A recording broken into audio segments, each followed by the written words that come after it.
Bonjour à tous, vous nous avez manqué, c'est pour ça qu'on est de retour pour une nouvelle saison sportive sur Télé Goël. Bienvenue dans cette nouvelle saison d'Orzone, votre magazine sport dans l'agglo Lancier-Vin. Toujours avec le meilleur du sport et toujours avec le meilleur passeur de l'agglo, Thomas Verbrouche-Delchambre. Bonjour Thomas. Bonjour Fred, bonjour à toutes et à tous, ravi de vous retrouver pour cette nouvelle saison. Et durant cette émission, bien sûr du football, avec le très bon début de saison du Racing Club de Lens, 4e du championnat de Ligue 1 pour le moment, les handballeuses arnésiennes ont ramené la victoire de Fleury. Dans le clapping Thomas, on va vous parler du Raid Bassin-Minier. Et oui, c'était un événement qui s'est déroulé notamment dans l'agglomération le week-end dernier. L'invité du jour connaît bien ce ballon. C'est un homme ayant marqué l'histoire du handball tricolore. Ancien barjo, il a décroché le championnat du monde 1995. Aujourd'hui, il est l'entraîneur des filles de Arnes.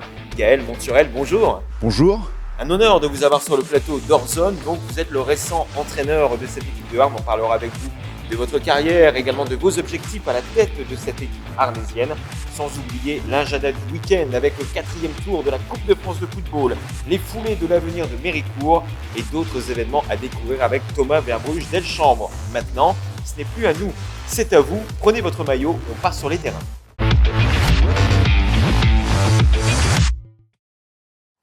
On commence ces résultats avec le Racing Club de Lens qui tombe sur un os au stade de la Beaujoire, un match nul 0-0 après un match terne et un match très pauvre en qualité technique. Le RCL recule au 4e rang de la Ligue 1.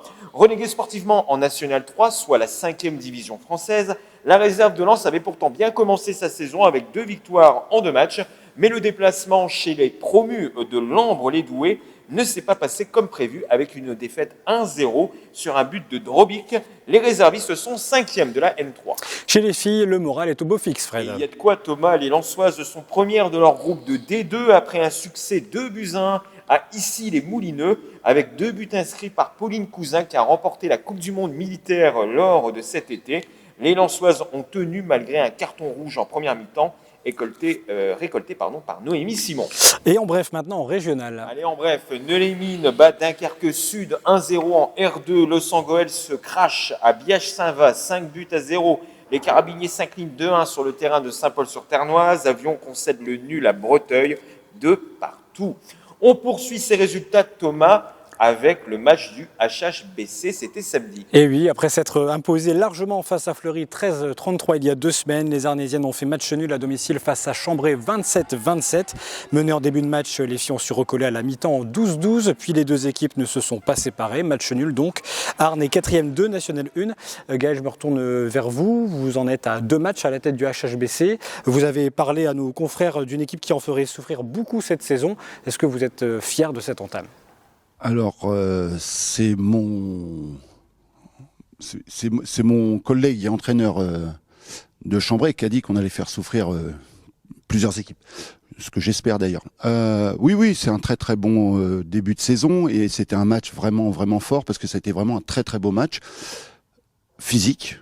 Ça a été une grosse densité, qu'elle soit défensive, offensive. Et puis à la fin, match nul qui convient à tout le monde parce qu'on aurait pu le perdre d'un but, elles auraient pu le perdre d'un but, mais aucune des 2 équipes n'aurait mérité de perdre. Donc c'était un beau match pour vous quand même. C'était un très très très beau match. Là maintenant, on va se projeter sur le match de Brest où Brest a vraiment une grosse équipe puisque elles ont déjà battu Rouen qui fait partie des favorites, elles ont perdu contre Nantes qui est peut-être la meilleure équipe de la poule d'un but. Donc là, ça va être un vrai test pour nous samedi pour savoir à peu près à quel niveau on est exactement. Après 2 matchs, quels sont les points positifs que vous avez vus dans cette équipe et les choses que vous appréciez moins ? Alors des choses qu'on apprécie moins, j'en ai pas. Pour l'instant, j'en ai vraiment pas. J'ai un groupe où il règne une excellente ambiance au travail et toutes les filles sont vraiment dans un état d'esprit hyper positif. Donc, ce qui fait qu'on peut travailler quand même assez fort à l'entraînement. Et puis, ça se paye sur le terrain. Donc, les filles sont relativement contentes de ce qui se passe. Mon staff et moi, on est vraiment très contents des filles. Donc, pour l'instant, vraiment, c'est tout est au beau fixe. On parlera de la suite de votre saison juste après. En attendant aussi, à noter, Fred, que les handballeuses de Bully-les-Mines n'évoluent plus dans la même catégorie que les Arnésiennes. Elles sont en National 2. Elles comptent pour le moment une victoire et aussi une défaite. 2 matchs qui les classent 6e de leur poule. De leur côté, Fred, les Carabiniers ne se sont pas privés. Et oui, après leur échec face à Villemomble il y a 2 semaines, les Billisiens qui évoluent en National 2 se sont fait plaisir à domicile à la salle Othello-Trony face à Saint-Privé-Olivet. Victoire avec la manière, 39 buts à 33, alors qu'à la pause, les 2 adversaires s'étaient quittés sur un score de parité 19 partout. Le CBM est 9e ex aequo jusqu'à la 4e place de la N2. Donc ça va être aussi le poule relevé, je crois, cette année, chez les Carabiniers de Billy-Montigny. Soupe à la grimace en revanche pour Liévin. Et cela se passe juste dans le coin inférieur gauche de votre écran. Regardez bien, les Liévinois ont connu une lourde défaite par plus de 30 points d'écart le week-end dernier face à Poissy. 77-44, des paniers faciles ratés dès l'entame, un manque d'adresse. Ça coûte cher au BCL qui est bon dernier de la poule C en National 2. Enfin, un mot de 2 événements qui se sont déroulés dans l'agglo le week-end dernier, Thomas. D'abord, dimanche, plus de 300 coureurs réunis sur l'ensemble des trails de Vingles à l'occasion de la Pyramidale. Pierre Thomas et Sophie Gallo se sont notamment imposés. Et samedi, à Noyelles-sous-Lens, des manifestations sportives ont été organisées à l'occasion de l'inauguration du pôle sportif Gallet. D'ailleurs, la ville propose un chèque de 20 € pour tout jeune licencié dans un club de la commune. Le reportage complet est à retrouver dans le JT et sur nos réseaux sociaux, rédaction Télégoël, Facebook et Instagram. Gaël, très rapidement, que pensez-vous des installations que possède le club de Arnes, comme cette très belle salle qui est la salle Bigotte qui nous reçoit aujourd'hui? Ça, c'est la salle mythique pour le handball féminin, mais le premier match qu'on a fait à domicile contre Chambray, c'est joué à la salle régionale Maréchal, qui est aussi un très très bel outil de travail. Donc, et j'ai aussi la salle Mimoun, donc on a des installations de qualité sur Arnes et pour tous les autres sports, puisqu'on nous on partage aussi Bigotte avec le volley, qui est aussi une institution sur Arnes. Et ça montre que du côté de Arnes, eh bien, il y a du sport. Alors justement, si vous voulez encore du sport, mais à un autre niveau, vous allez être servi avec le raid bassin minier, c'est dans le clapping.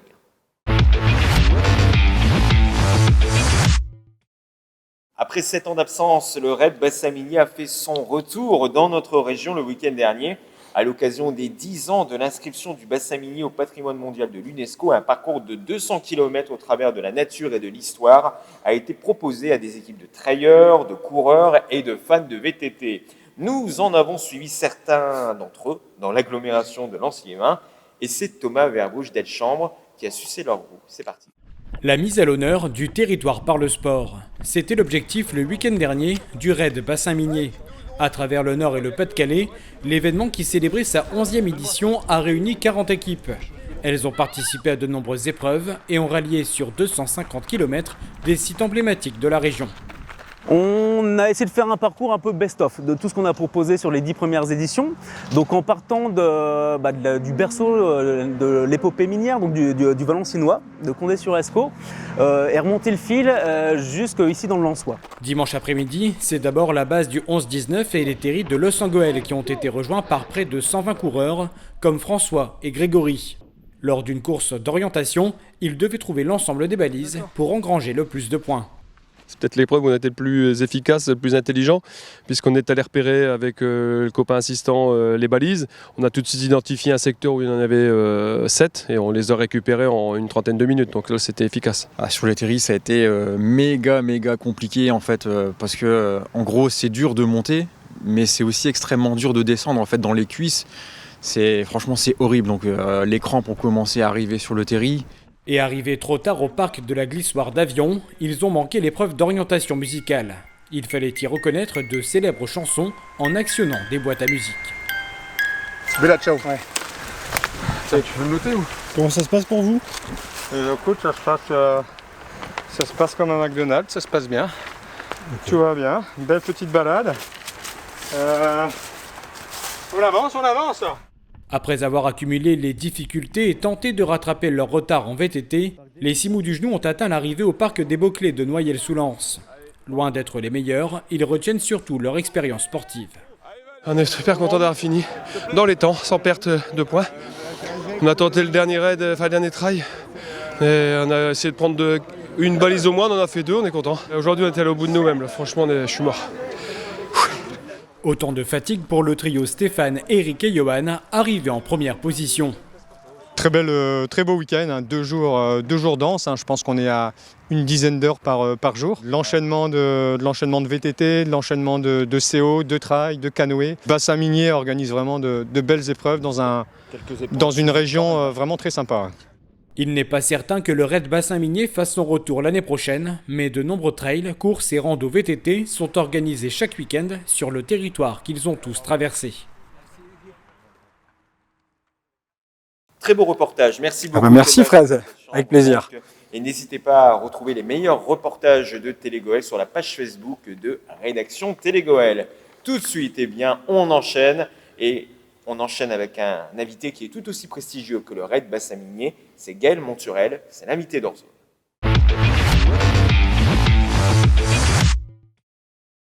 Gaël Monturel, vous êtes toujours avec nous sur le plateau d'Orzone, donc entraîneur de cette équipe féminine de Arnes. Comment s'est passée votre arrivée à Arnes? Qui vous a fait la première proposition? Je savais que le club de Arnes recherchait un nouvel entraîneur pour leur section filles ainsi qu'un directeur technique pour tout le club. Moi, j'étais aussi également à la recherche d'un club sur un projet féminin.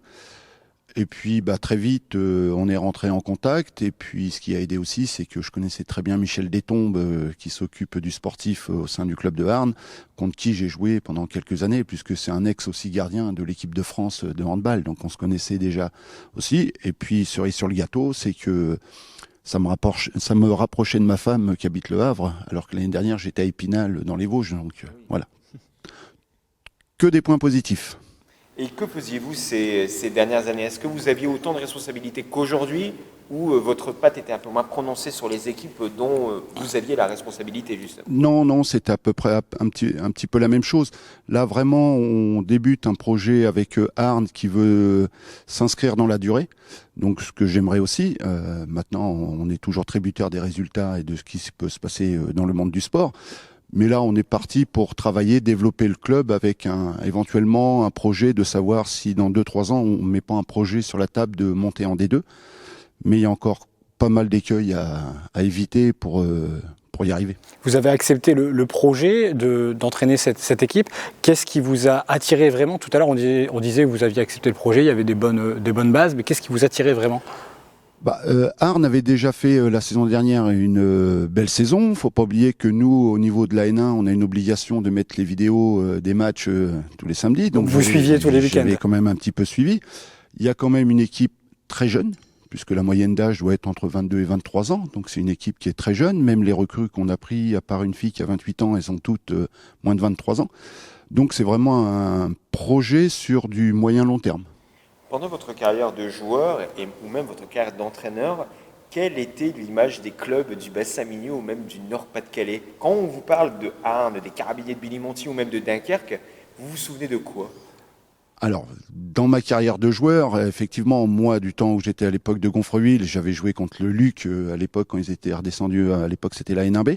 Après, je les avais joués en D1. J'avais joué aussi en Zin, les Carabiniers de Billy-Montigny, bien évidemment.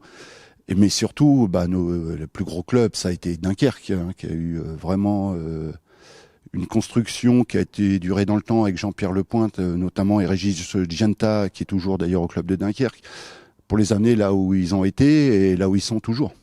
D'ailleurs, vous nous aviez confié en off que lorsque vous étiez joueur et que vous étiez dans la même poule que Dunkerque, c'était le premier match que vous regardiez sur le calendrier. Pourquoi?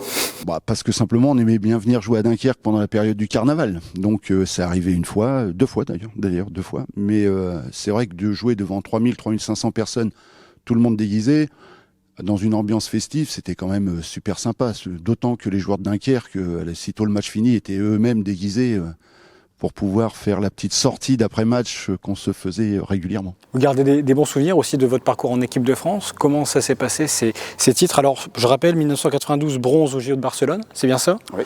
95, or en Coupe du Monde en Islande. C'est ça. 93 vice-champion du monde. Et oui, 93 vice-champion, je l'ai, en argent, et JO d'Atlanta 4e. C'était quoi les meilleurs souvenirs?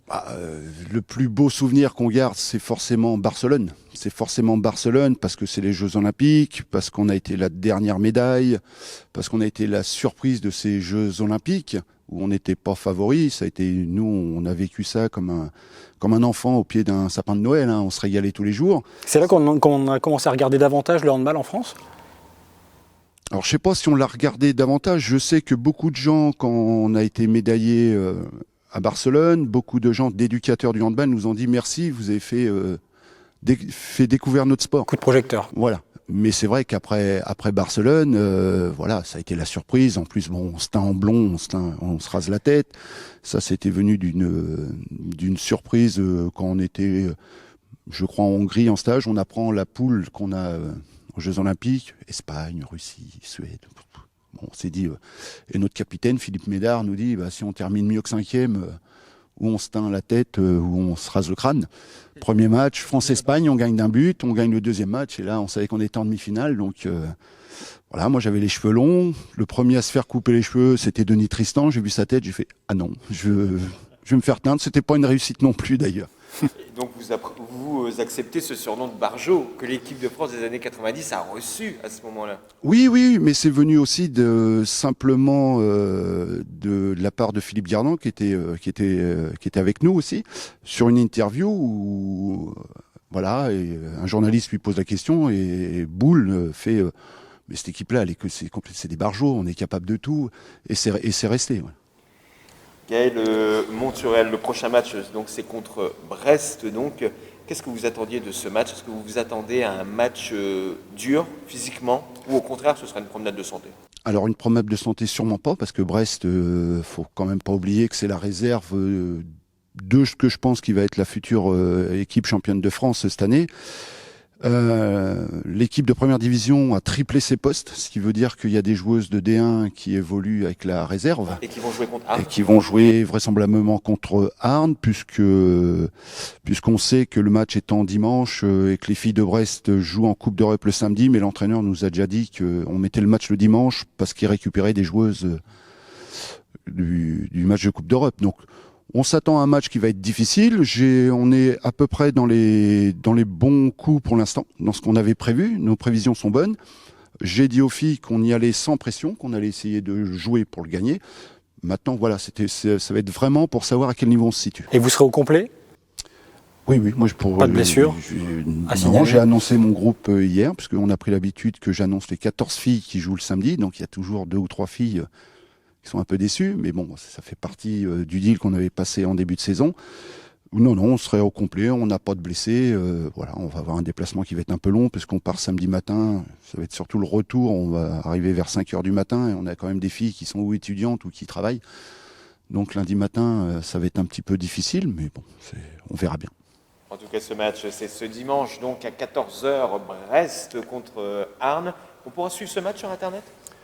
Oui, alors je l'espère parce que, s'il y a une malheureusement aujourd'hui, si on a retrouvé la caméra, puisque Xavier Foss qui nous accompagne et qui filme le match pour le mettre en direct sur Internet, s'est fait casser sa voiture cette nuit et ils ont pris la caméra. On espère avoir des photos, quelques photos avec un téléphone peut-être. Ouais, je crois qu'ils n'ont pas volé son appareil photo, donc ça devrait aller. J'espère. Donc on espère un beau match de la part de Arnes donc. Et ce sera donc Brest-Arnes ce dimanche à 14h. Vous restez avec nous, Gaël. Tout de suite, on va se mettre sur le bord du terrain pour voir l'agenda du week-end. Et il est très important dans Hors-Zone.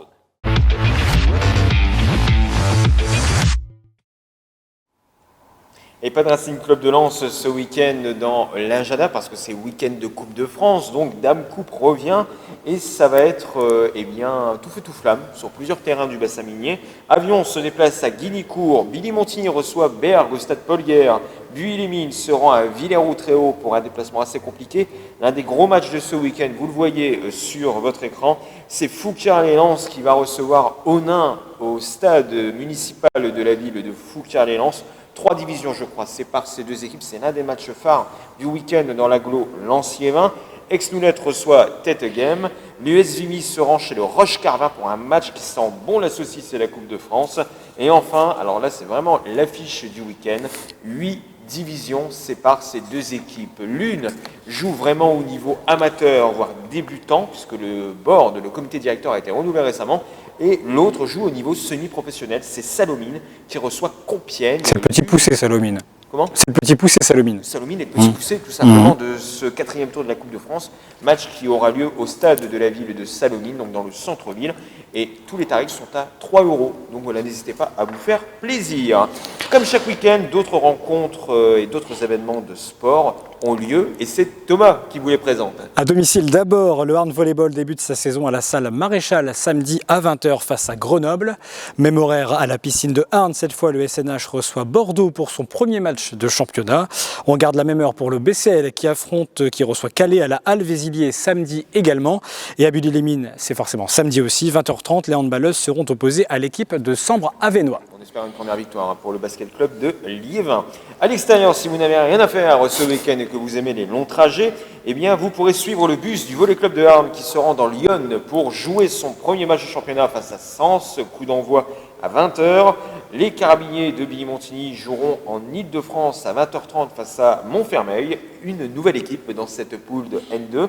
Enfin, la rencontre du dimanche à ne pas oublier, c'est les handballeuses du HHBC qui nous la proposent avec une opposition à Brest à partir de 14h. Et comme l'a affirmé notre invité Gaël Monturel, on pourra suivre cette rencontre sur les réseaux sociaux. Enfin, du mieux qu'on peut, en tout cas. Un match qui sera à suivre sur la page Facebook du HHBC. Voilà. Merci Thomas Verbouche-Delchambre. Je précise. Sur mes fiches. Et enfin, il y a de nombreux événements liés au sport ce week-end dans l'agglo de Lens-Liévin, avec notamment les foulées de l'avenir de Méricourt, la fête du sport à Angles, mais aussi la santé à l'honneur. Oui, Fred, au stade de Léo Lagrange de samedi, c'est samedi plutôt, l'événement Bouge ton cœur est organisé par la ville et le RC Lens, le RC Lens Athlétisme, accompagné par le service cardiologie du CH de Lens. Objectif promouvoir le sport et l'activité physique comme une solution de prévention contre les risques cardiovasculaires.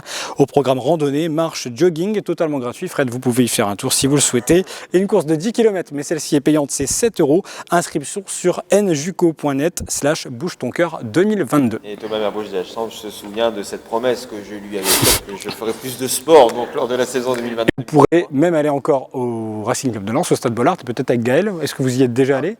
Non, ça fait partie des clubs que j'aimerais aller voir. Donc là, je suis vraiment à proximité. Donc maintenant, j'espère que les calendriers vont pouvoir faire que je puisse aller voir un match et supporter les 100 et or, même si je suis un peu supporter d'un autre club. Mais non, parce que c'est vraiment une ambiance qui est exceptionnelle et il faut la vivre une fois dans sa vie, quoi. D'ailleurs, vous nous aviez expliqué, je pense qu'on va terminer sur ça, c'est que vous avez entendu les corons lors d'une séance au Louvre-Lens. Ce qui est bien, c'est que toi en off, on peut rien te dire. C'est ça, c'est le principe du off. Oui, on était en démonstration sur le parvis du Louvre et il y avait donc Lens-Brest. Et c'est là que j'ai entendu vraiment la chanson Les Corons. Et puis surtout, c'est l'ambiance après la victoire où les supporters sont restés, j'ai trouvé, très longtemps dans les tribunes à communier avec les joueurs. Donc ça doit être quelque chose à vivre qui doit être assez fantastique. Eh bien, on vous souhaite de vivre cette ambiance, Gaël Monturel, mais surtout de vivre une nouvelle victoire ce week-end, donc pour Arn en déplacement du côté de Brest. Bon courage à vous et bon courage à toute votre équipe. Merci beaucoup. Et ce fut un plaisir d'être parmi vous et puis j'espère à bientôt.